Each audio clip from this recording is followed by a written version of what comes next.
En los libros de historia nos pintan a Pancho Villa como un héroe revolucionario, el Centauro del Norte, una figura casi mítica de la historia de México. Pero ¿qué pasaría si te dijera que la historia que te contaron en la escuela está incompleta? ¿Qué hay detrás del general, del ícono, del hombre que desafió a la nación más poderosa del mundo? Hoy vamos a desenterrar la verdad incómoda de Pancho Villa, la que no cabe en los desfiles ni en los monumentos. Antes de ser el general Francisco Villa, existió Doroteo Arango, un joven de Durango, cuya vida dio un giro de 180 grados. La historia popular cuenta que todo comenzó cuando defendió el honor de su hermana, hiriendo a un poderoso hacendado. Este acto lo obligó a huir a las montañas, a convertirse en un fugitivo, y fue allí, en la sierra, donde Doroteo Arango murió y nació Pancho Villa. Se unió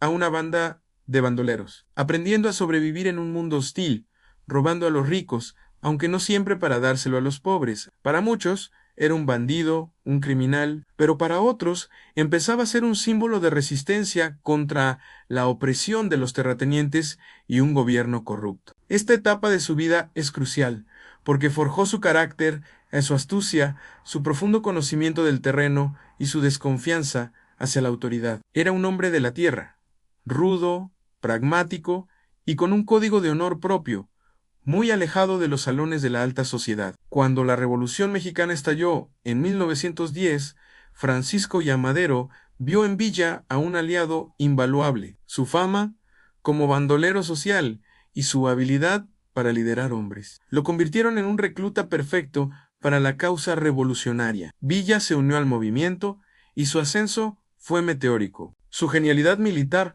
no provenía de academias ni de manuales, sino de la intuición y de su experiencia en la guerrilla. Organizó a un grupo de vaqueros, mineros y campesinos en la legendaria División del Norte, el ejército más temido y efectivo de la Revolución.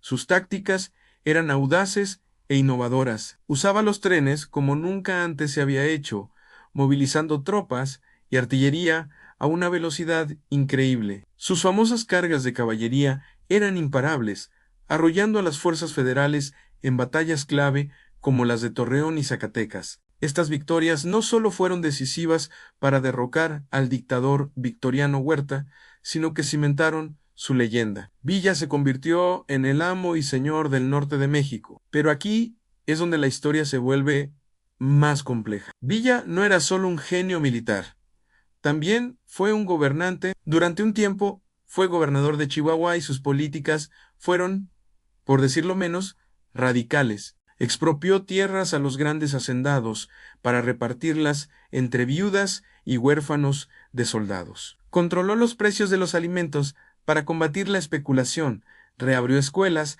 e incluso llegó a imprimir su propio dinero. Para sus seguidores era un verdadero reformador social, pero para sus enemigos y para la élite que veía amenazados sus privilegios, estas acciones eran las de un tirano, un bandido con poder que gobernaba con mano de hierro. Su justicia era rápida y a menudo brutal. Los fusilamientos sumarios eran comunes, y su temperamento volátil era temido por todos. No había grises con Villa, o era su amigo o era su enemigo, y ser su enemigo tenía consecuencias mortales. Esta dualidad entre el libertador del pueblo y el caudillo implacable es el corazón del enigma de Pancho Villa. La relación de Villa con Estados Unidos es uno de los capítulos más fascinantes y tensos de su vida. Al principio, Washington lo veía con buenos ojos. Le vendían armas y municiones, considerándolo un posible aliado para sus intereses en México. Incluso Hollywood se enamoró de él en 1914.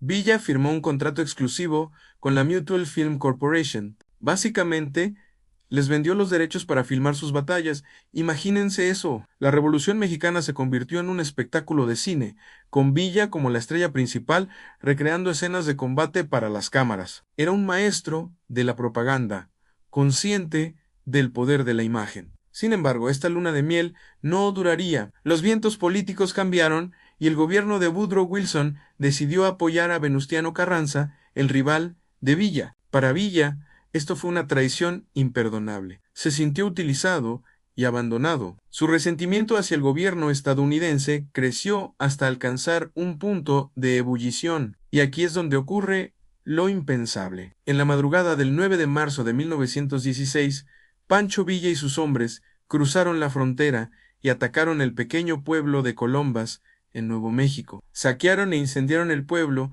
dejando un saldo de muertos en ambos bandos. Las razones exactas del ataque siguen siendo debatidas por los historiadores. Algunos dicen que fue en venganza por el reconocimiento a Carranza, otros que fue para apoderarse de armas y suministros, y hay quienes afirman que fue una provocación deliberada para arrastrar a Estados Unidos a un conflicto con el gobierno de Carranza. Sea cual sea el motivo, el ataque a Colombes fue un acto de audacia sin precedentes. Pancho Villa se convirtió en el único extranjero en invadir territorio continental de Estados Unidos desde la guerra de 1812.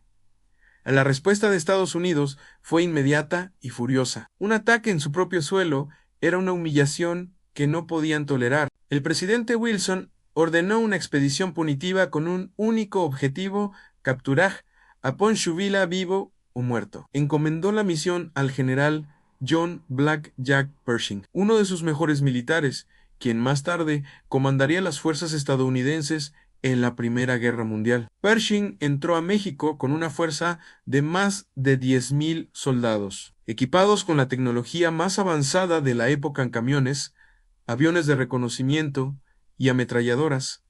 Parecía una misión sencilla, el ejército más poderoso del mundo contra un grupo de guerrilleros, pero estaban muy equivocados. Lo que siguió fue uno de los fracasos más humillantes en la historia militar estadounidense. Durante casi un año, el general Pershing y su ejército persiguieron a Villa por los desiertos y montañas de Chihuahua, y Villa simplemente se desvaneció.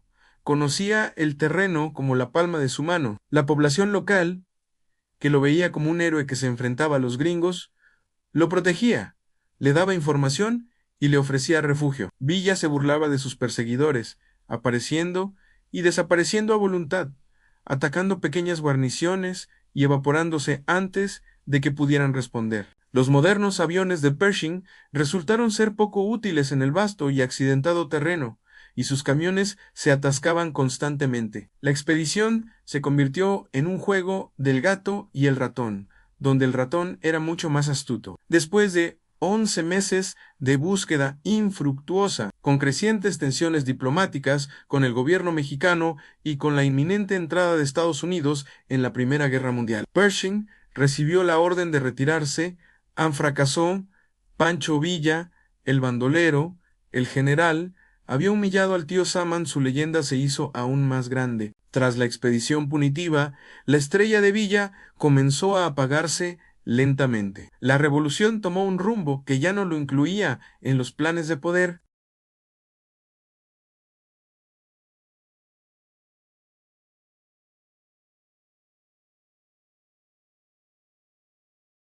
Durango, donde se retiró a vivir con sus hombres más leales. Pero Villa nunca dejó de ser Villa. Convirtió la hacienda en un experimento social, una colonia militar agrícola, siguió siendo una figura influyente y, para muchos, una amenaza latente. Sus enemigos políticos temían que en cualquier momento pudiera volver a levantarse en armas, y ese miedo selló su destino. El 20 de julio de 1923, mientras conducía su automóvil en la ciudad de Parral, Chihuahua, Pancho Villa fue emboscado. Su coche fue acribillado a balazos. Murió instantáneamente. Su asesinato, hasta el día de hoy, está rodeado de misterio, aunque la mayoría de las pistas apuntan a una conspiración orquestada desde las más altas esferas del poder por aquellos que no podían dormir tranquilos mientras el Centauro del Norte siguiera vivo. Así terminaba la vida del hombre, pero nacía la leyenda inmortal. Entonces, ¿quién fue Pancho Villa? ¿Un héroe o un bandido? ¿Un Robin Hood mexicano o un caudillo sanguinario? La verdad es que fue todo eso, y Masan fue un producto de su tiempo, una fuerza de la naturaleza forjada en la violencia y la injusticia del México de principios del siglo XX. Un hombre lleno de contradicciones, enero seo y cruel, idealista y pragmático. Un patriota que no dudó en atacar a una nación extranjera. Su historia nos obliga a mirar más allá de las etiquetas fáciles. No fue un santo, pero tampoco fue un simple villano. Fue un hombre complejo que luchó con las armas que tenía por su visión de un México más justo. Y su legado, incómodo y fascinante, sigue resonando hoy en día, recordándonos que la historia nunca es en blanco y negro.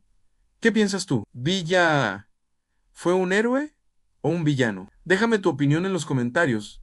Me encantaría leer lo que piensas. Si te gustó este viaje a la historia sin censura de México, no olvides darle like al video, suscribirte al canal y activar la campanita para no perderte nuestras próximas investigaciones. Gracias por acompañarme y nos vemos en el próximo video.